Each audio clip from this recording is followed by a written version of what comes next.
La mayor obsesión que surcó la vida y obra de Sarmiento es la figura del gaucho. En Sarmiento conviven en tensión una fascinación por lo autóctono, lo americano, lo bárbaro, con una resolución firme y duradera de combatirlo y eliminarlo. Su gusto por la polémica, su espíritu belicoso e inquieto, nos muestran a un Sarmiento íntimamente atravesado por ese espíritu bárbaro contra el que ha luchado toda su vida.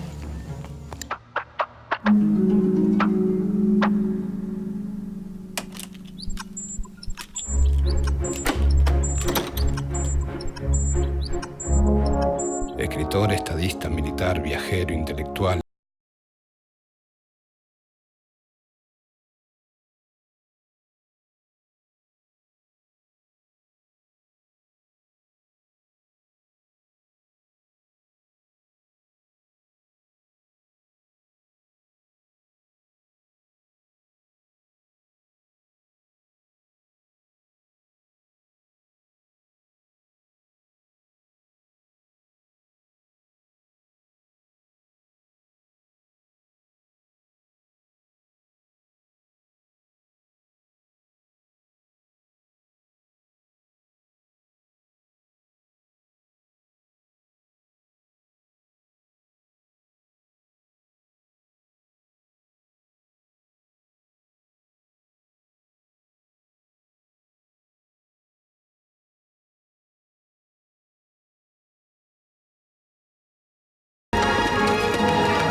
Lograr la ansiada civilización implica para Sarmiento la erradicación de la barbarie. El gaucho y el indio debían ser reemplazados por los modernos ciudadanos, del mismo modo que el desierto sería reemplazado por la civilización extendida sobre la pampa.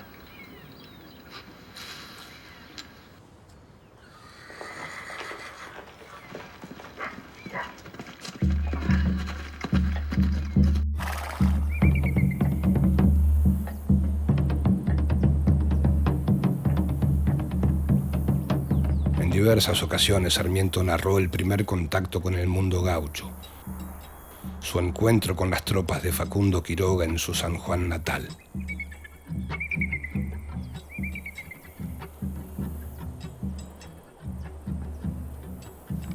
Y en calles sin empedrar veíamos avanzar una nube de denso polvo, preñada de rumores, de gritos, de blasfemias y carcajadas, apareciendo de vez en cuando caras más empolvadas aún, entre greñas y harapos y casi sin cuerpo. Como si hubieran también querubines de demonios, medio centauros. Todo el mal de mi país se reveló de improviso entonces. La barbarie.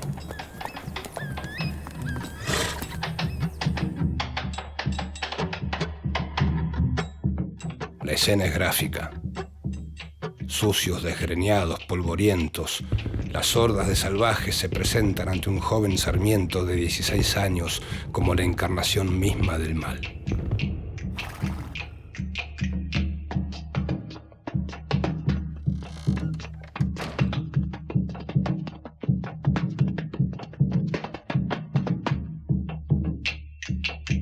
Sarmiento nace efectivamente en un barrio pobre de San Juan. La familia de Sarmiento es una familia que no es adinerada. Conoce a otras familias pobres, y si pensamos el gaucho como campesino pobre, evidentemente él está en contacto con esto. Pero también tenemos que diferenciar lo que es esta idea del gaucho como campesino pobre de la pobreza de Sarmiento.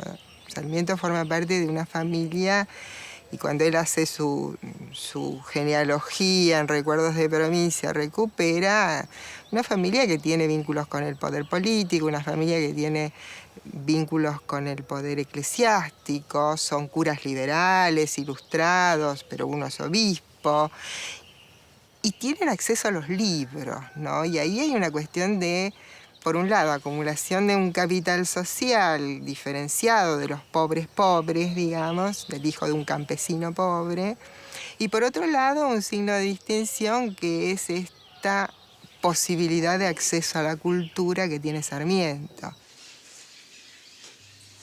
A pesar de ser sucios, feos y malos, para Sarmiento los gauchos tienen mucho de héroes autóctonos y románticos. En Facundo los describe con ojos fascinados. El vaqueano, el cantor, el malo, el rastreador.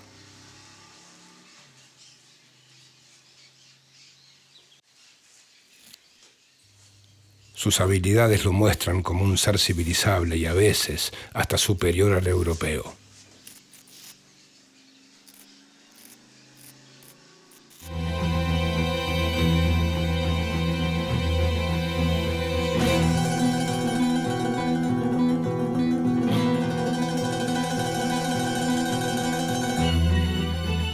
Los argentinos, de cualquier clase que sean, civilizados o ignorantes, tienen una alta conciencia de su valer como nación.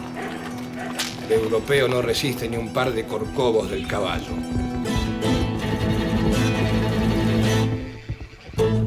Sobre todo en el Facundo, él va a construir, digamos, una historia. Una historia en la que van a aparecer claramente diferenciados el gaucho y el hombre de la ciudad. El hombre de la ciudad se identifica con los modales europeos. ¿Por qué? Porque la ciudad es Europa. La ciudad es la civilización. E incluso para Sarmiento, la revolución de 1810 tuvo su origen en la circulación de ideas europeas, ¿no? Esos dos mundos, ¿no? La ciudad y la campaña, antes de la revolución, convivían encapsulados. Es decir, ignorándose uno a otro, ¿no? Lo que va a hacer la revolución es poner en contacto esos dos mundos. Las ciudades vencen a los españoles, pero al mismo tiempo sucumben ante la campaña a la que llamaron en su auxilio, ¿no? Entonces, esos comandantes de campaña que son llamados en auxilio por la ciudad, toman las ciudades y con ellas, dice Sarmiento, su civilización. El proyecto de Sarmiento supone la transformación del territorio y de las costumbres de sus habitantes.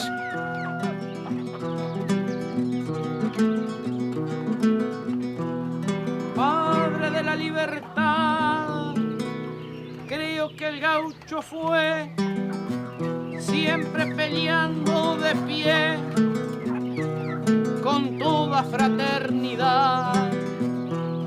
También buscaba la paz, la que el gaucho representa, y hoy el presente lamenta. Y a esto sí lo recuadro, vemos a Sarmiento en un cuadro y al gaucho nadie lo tiene en cuenta.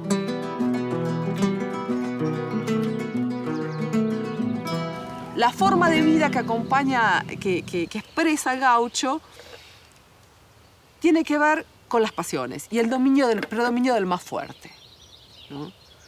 Y una cosa que va a ser constante en la vida de Facundo es ese predominio irracional de las pasiones, ¿no? Facundo no se puede contener. Facundo no se puede contener cuando actúa mal y no se puede contener cuando actúa bien.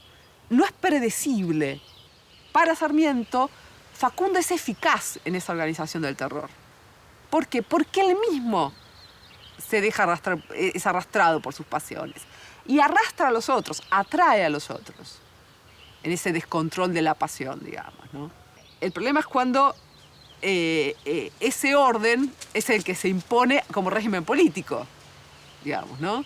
Es decir, donde todos están subordinados al capricho de uno, ¿no? Y el bien que él no quiera o no pueda hacer, no lo va a hacer ninguno.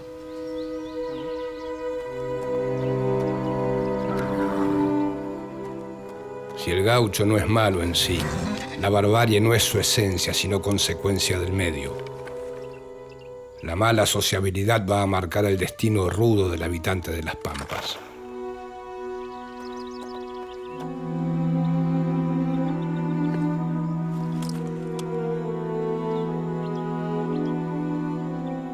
Es desconocer mucho la naturaleza humana, creer que los pueblos se vuelven criminales y que los hombres extraviados que asesinan cuando hay un tirano que los impulse a ello son en el fondo malvados.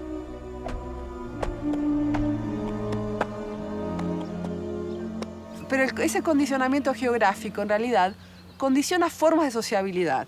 En este sentido, que en las grandes extensiones, digamos, las personas están dispersas, no están reunidas en un espacio como es el de la ciudad, ¿no? Esa dispersión hace que no exista la necesidad de el ejemplo y la interacción con los otros. Y esa interacción no se da en instituciones. O sea, el gaucho, dice, su educación termina más o menos a los 2 o 3 años cuando ya sabe caminar y aprende a montar a caballo. Y ahí se dedica a construir su reputación, ¿no? Desde niño, en un ámbito que describe como una sociabilidad perversa, el de la pulpería, donde no existe el bien público, ¿no? Donde solo existe la necesidad de probar o de construir una reputación privada, ¿no? Esa reputación que va a sostener, digamos, su poder, el poder de los comandantes de campaña años después. Digamos, en ese sentido, el condicionamiento es geográfico porque la extensión predispone, pero sobre todo es social, digamos, en el sentido no hay sociabilidad. Entonces, ¿qué tipo de sujeto podemos tener sin sociabilidad?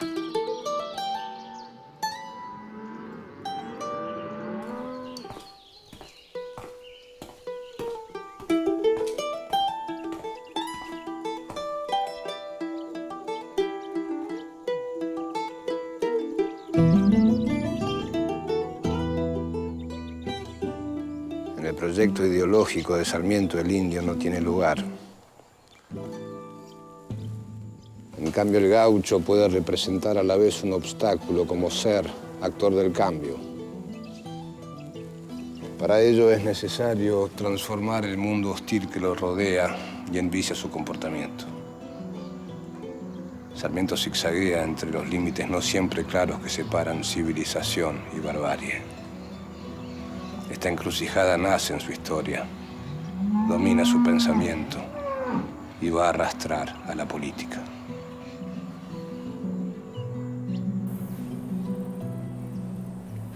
Una de las obsesiones de Sarmiento va a ser desterrar el chiripá, el poncho y las boleadoras.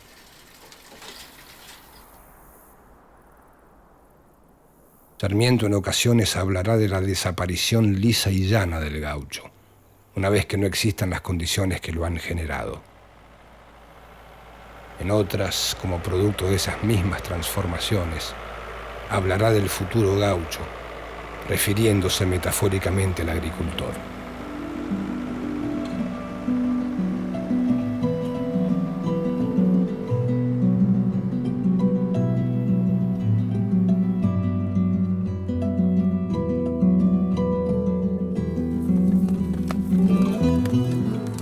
No parece existir contradicción alguna es en el tratamiento acerca del indio.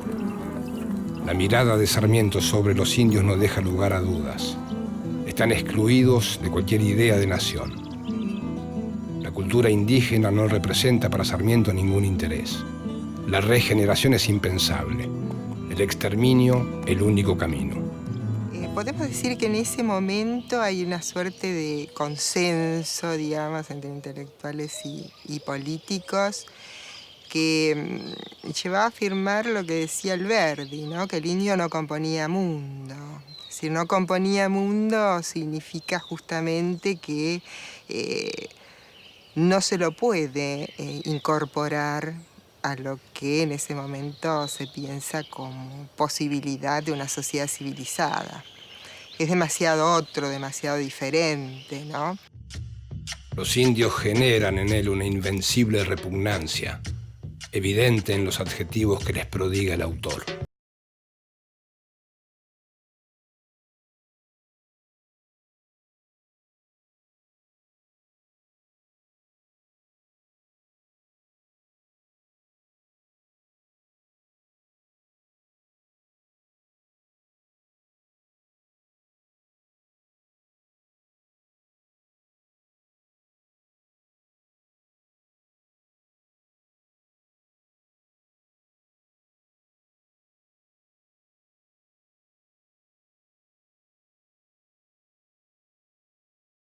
No hay amalgama posible entre un pueblo salvaje y uno civilizado. Donde éste ponga su pie, el otro tiene que abandonar el terreno y la existencia.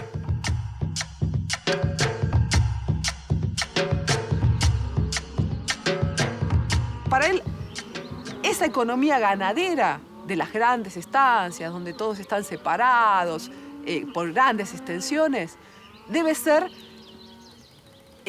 desplazada, digamos, por la colonización agrícola. ¿Por qué? Porque el agro sí necesita mano de obra, por un lado, sí necesita personajes reunidos en un ámbito que puede ser el municipio, y el municipio sí propicia las instituciones, ¿no? Y por otro lado, Sarmiento veía con preocupación el hecho de que las medidas progresistas favorecieran solo a los inmigrantes, digamos, o favorecían principalmente a los inmigrantes. Sarmiento quería que en algún sentido hubiera una mezcla entre los habitantes del país y esa inmigración. Él creía que en la política y en la sociedad los efectos debían ser efectos queridos, esto es, el Estado, las instituciones deberían construir esa sociedad, deberían modelar a ese ciudadano virtuoso que participa en la cosa pública, que se compromete con el trabajo y cuyo resultado es la prosperidad, digamos, a partir de la inserción de la Argentina en el mercado mundial como, entre comillas, granero del mundo, ¿no? O sea, él creía que ese gaucho iba a cambiar, digamos, iba a ser efectivamente, siendo el gaucho del futuro, iba a desaparecer como gaucho, pero iba a ser transformado, tanto él como los inmigrantes, por las instituciones que quería promover.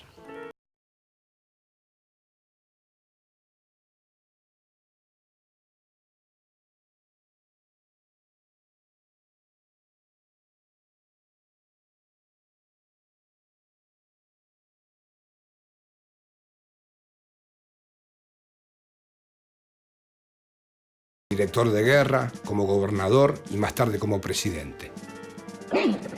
Sarmiento se opone a los caudillos sediciosos y a sus gauchos aguerridos. En esa lucha, tanto en la escritura como a la hora de dar órdenes, Sarmiento es implacable. Contra los bárbaros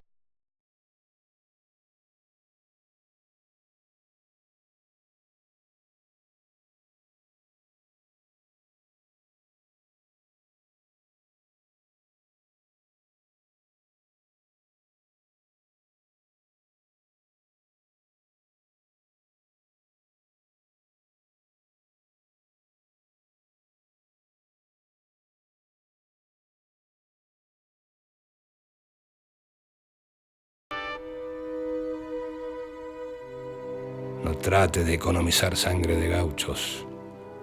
Esto es un abono que es preciso ser útil al país. La sangre es lo único que tienen de seres humanos.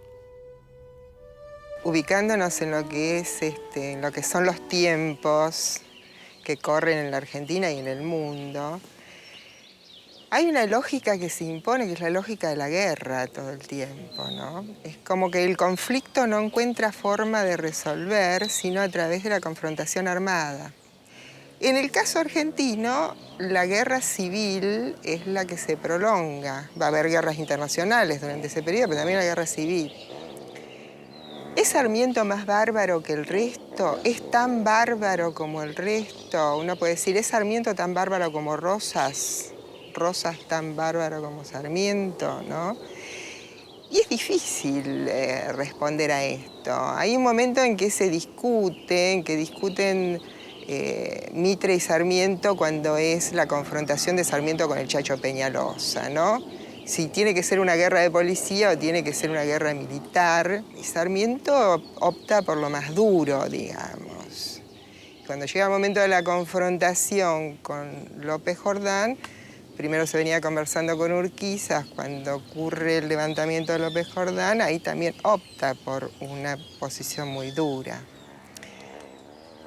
Sarmiento es tan bárbaro como el resto, diría yo, ¿no? Es decir, todos forman parte pero hay que pensarlo para tratar de entender en los tiempos que corren y en esa lógica de la guerra, más que en una lógica de la deliberación, del acuerdo, del consenso, de la resolución a través de, bueno, de diferencias que se debaten y que finalmente se pueden resolver en el Parlamento, por ejemplo.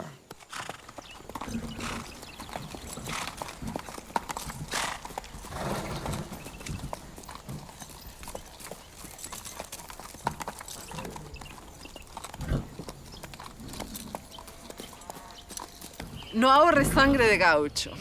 Bueno, es una frase fuerte de Sarmiento. Uno podría decir, bueno, sí, en el siglo XIX aún la civilización no era tan civilizada como pretendía, ¿no?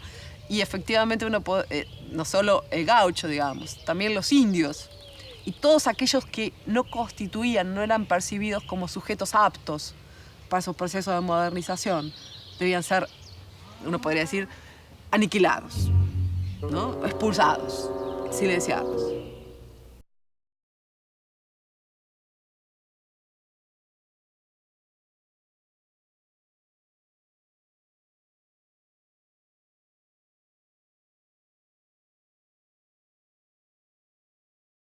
La pluma, la espada y la palabra, Sarmiento libra una lucha incansable contra la barbarie.